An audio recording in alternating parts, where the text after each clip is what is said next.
everyone, it's QuickyBaby and welcome back to World of Tanks, and today we've got the pleasure of watching rtipton from the North American server playing in their Object 260. This is a Tier 10 Soviet reward tank that has been in the game for pretty much about 10 years now. But here we are 10 years later, still waiting for the third set of personal missions to be able to earn some more rewards. It always baffles me how Wargaming can release like 7 new vehicles in one set of loot boxes that we had a couple of weeks ago or a week ago that really haven't been received very well, have they? However, if they just took 3 out of those 7 and they put them in a personal set of missions, it would provide so much extra gameplay for so many players. Lots of people set off on that journey all of those years ago to be able to pick up those female crew members, which are really special. Only way to get female crew members back in the day with their unique voice acting, and to be able to get this, which was the crown of the first set of personal missions. And since then, the Object 260 has been a staple, just a vehicle which I don't think anyone ever screams is just outrageously overpowered, but undoubtedly good inside the game. Because it's very fast, it's got a nice gun with good heat pen that we see that rtipton has decided to put on their 1 key here. So if you think that it gets heat as standard, no, that's actually rtipton just redistributing the gold so they don't have to stretch their finger so far over. Well, that's not really the case, because arguably the 1's harder to hit unless he just likes to do it with his ring finger, you know, the marriage finger, paying for that gold, the gold rounds there. Is that how most people would press their 1 key? For me, at least, anyway. I do 2 with my middle finger. So, yeah, you're kind of giving the middle finger to the enemy team a little bit if you aren't redistributing it. Anyway, look, I digress. I'm going far too much into this. But you know what? After like 2,500 videos, it's always interesting to just let my brain completely flow and rot in a way and see what the magical mind of Uncle QuickyBaby takes us on this hopefully epic journey. But I can tell you this is an epic game. I mean, you've seen the title, right? This is the most damage that anyone is going to have ever dealt in an Object 260. And you know, considering this is a good vehicle, it has to be an absolute banger, right?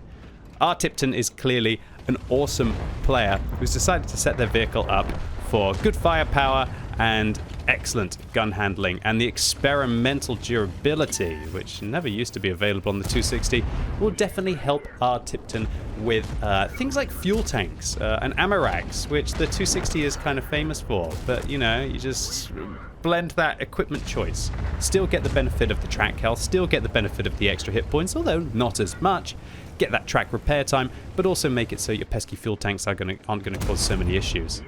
Although these days, you know, for pay-to-win players like myself, who use premium consumables instead of fire extinguishers, Wargaming really snuck that one into the game, with the fire extinguisher skill only being on the radio operator now. Previously, you'd have to pretty much sacrifice the entirety of a crew skill across your crew to be able to take the fire extinguisher crew. And I'm not saying that wasn't worth it on some tanks, especially your heavy tanks with weak fuel tanks. However, now, the radio operator skill really puts no pressure up on heavies. It just means that if fires do happen, that you're only losing like half of the actual shell damage or less. Sometimes I've seen fires be put out for 200. Is that really that much of an issue at that point? 200 more than a fire extinguisher?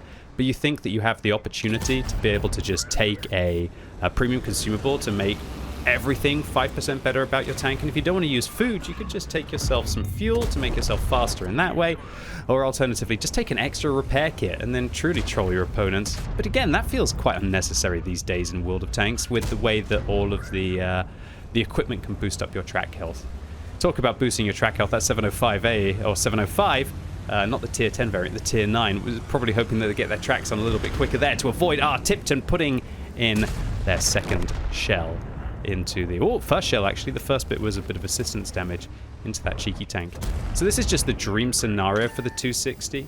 You've got a position where you can use your 6 degrees of gun depression, only expose your turret armor, and I guess rtipton's just hoping that Wargaming have their lack of fixing the gun bug here, and the positioning is not going to cause them hell.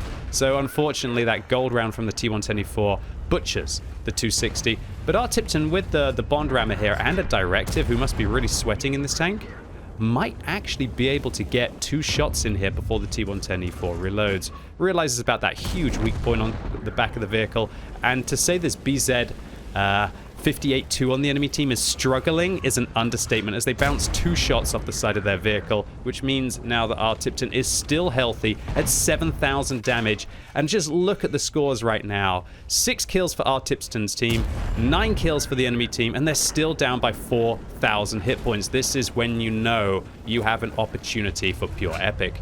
However, the BZ-58-2 doesn't bounce that shell, and rtipton bounces one of his against this tier 9 Chinese reward heavy tank that nobody really gives a darn about, right? Unimaginative vehicle there. Tier 7 hull with a turret from another nation, I believe. Is that the Polish tier 9 heavy tank that's just been whacked on top? So rtipton goes forwards. Ooh, gets a good bounce there from the BZ-58-2 and just manages to link the shell over. And now that BZ-58-2 is just a formality. Oh, well, maybe not a formality as rtipton bounces a shell there, but hopefully manages to get the extra shell in here. Easy shot.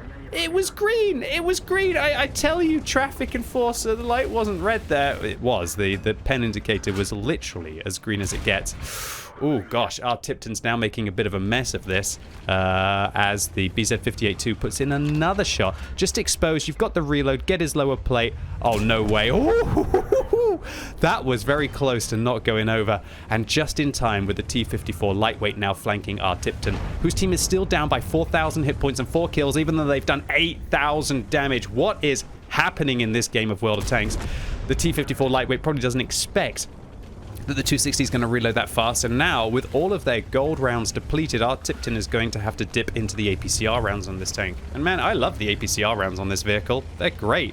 1,400 meters a second shell velocity, decent penetration as well, and while they're not the 340 heat that this vehicle will have, they're still very good against spaced armor, and rtipton would have probably done better with the regular rounds against the BZ-58-2 there, especially the side of their tank. However, no intuition, no saving of those rounds means that they won't have them if they need to go through the E50 or the FV215B183 turrets. And I can tell you, those FV215B183 turrets, they're troll unless you're packing big boy heat. Okay, so the DBV manages to shut down the K91, and there you go, there's the FV, and you don't need heat to go through the side of this tank, and another 490 damage as rtipton nearly gets their damage total over 9,000. But unfortunately for the DBV-152, they are a one-shot for the FV215B183 with their very weak armor, and now suddenly this game is looking really ugly. They're outnumbered by 3 tanks, they're down by 4,000, 5,000 hit points here in this situation, but with that shot on the FV215B183, rtipton's seemingly falling back, maybe to make them think they're going into a different position, that hopefully the FV will come back around the corner, or maybe also that they're worried about the possibility of getting hit by a gorilla or an E50. Now, the amount of hit points that rtipton has, I just wish it was a little bit more. They're only a 50-50 chance to survive a shot from the E50, and from pretty much all of the other vehicles, they're a one-shot. Apart from the TVP being an autoload, as they're going to have too. In these kind of situations, it's very important to get that into your head, to think about what kind of shells you're actually able to take from your opponents, so that if you have to focus on a specific vehicle, or just roll that dice to hope that they're not going to be able to finish you off, that you are mentally prepared for that. So man, so many different angles where so many different tanks could come, but rtipton's going to make their way over to try and help Captain Scotty in their 121B. So rtipton's going to ask Scotty for help. They've only got 7 APCR rounds left, so all of these have got to try and count. And apart from using an aiming device or some vents here to be able to improve the accuracy, rtipton's just going to have to make do with kind of praying that the vehicle's .35 accuracy behaves. Although that is pretty good accuracy for a heavy tank. Okay, so the 121B kind of listens, gets back, tries to lock down. rtipton's in a position now where he's going to be in cover if they decide to come from the west, and disaster there. Looks like rtipton actually has concentration on this vehicle for sitting still in the Object 260. So it looks like they like to snipe a little bit in this vehicle. And I just realized, man, you gotta love it when people are using the QB camo to set new world records in their Object 260. Beautiful thing, rtipton. Thanks for repping the QuickyBabs there in your battles. All right, so now surely that's got to hit. rtipton's actually going to wait for concentration before they fire. Or no, they wait for them to fire. Were they waiting for concentration? Were they waiting for the WT to fire?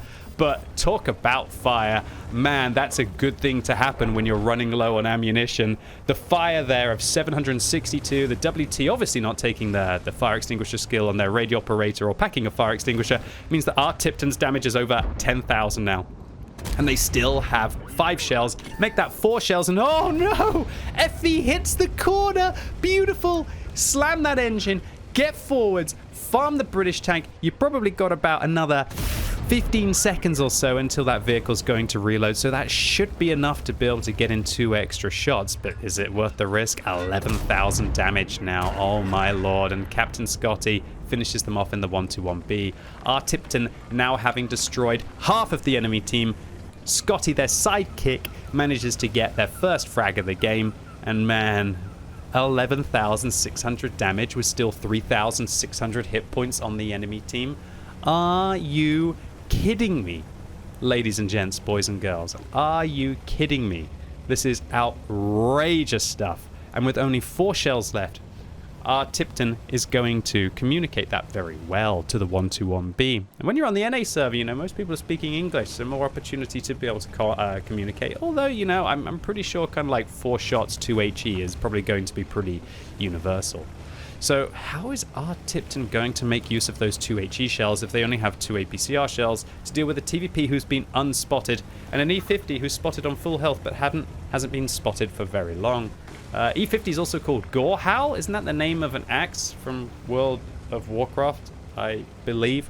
Well, we're going to have to see if they're going to be able to cleave through our hero here, rtipton, who is, as I said, down to a 1-shot 50% of the time for the E50. So rtipton's going to find out that the TVP on the enemy team is AFK. They're going to put their first APCR shell in, and that means they've only got 1 APCR shell left. The 121B puts in a good shot, and rtipton is going to intuition switch to an HE shell to go right through the side for 520. And are they going to put the extra shot in, or are they going to save this HE shell? What do you think? Are they going to fire the HE to get the 9th kill? Yes, they are. Okay, so that means they've got 1 APCR shell left and a possible full health E50 to be able to deal with. And while it's unfortunate when we're seeing world record damage that there was an AFK TVP, guys, that was only like 900 damage, just shy of 1,000 damage of the 12,600 that rtipton has managed to do so far. So having dealt with 1 AFK tank, I guess they're presuming that the other tank is AFK. Oh no, they're not. This is going to have to be a fight, and rtipton with 1 shell left is going to have to make do. Now the 121B luckily is still on half of their hit points, so they can take like 3 shots. But the last thing that you want is for that to happen. So rtipton's going to commit the shell. 499 damage high roll. The E50 bounces, I believe, an HE shell. rtipton presses the F8 key, the sign of a professional here. And they're just going to try and turn the E50, to try and get the E50 to focus on them to allow the 121B to finish them off. And man, that E50, little happy puppy at the end of the game. You're not going to cleave anyone there, mate, with those HE shells. And rtipton sets a new damage record of 13,191 damage in this game of World of Tanks, also destroying 9 vehicles. What more could you want? Well, maybe a little bit better luck with a couple of shells against the BZ-58 too. If they had done that, they could have possibly got close to 14,000 here. Ladies and gentlemen, this was a game for the ages. 1,877 base experience. To put that into perspective, that's pretty much about like 30 or 40% more XP than you would need for an ace tanker in the 260, which is one of the hardest tanks to ace.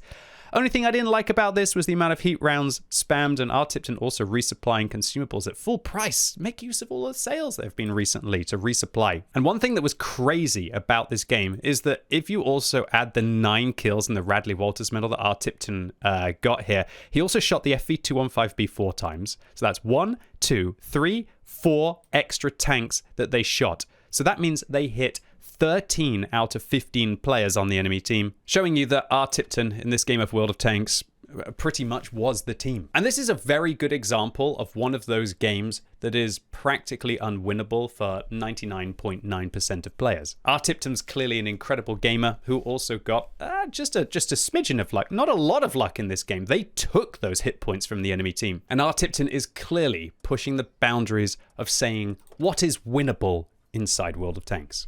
Well, rtipton, congratulations to you on this epic game. The most damage anyone's ever done in a 260. And thank you so much for uploading on the QuickyBaby.what-record website for the community to enjoy. And I'd encourage any of you epic gamers out there who have massive games to do the same if you want to be featured on the channel. And I really hope all of you out there enjoyed this video. If you did, give it a thumbs up. If you hated it, give it a thumbs down. And if you're watching this video as it's released on Friday, I'm going live all day on twitch.tv/QuickyBaby with brand new drops. So come and get yourself some decals and some boosters so that you can be able to crush through the new survival last stand game mode. So really looking forward to seeing you all live. And as always, thank you so much for watching. You've been epic and hopefully I'll see you soon.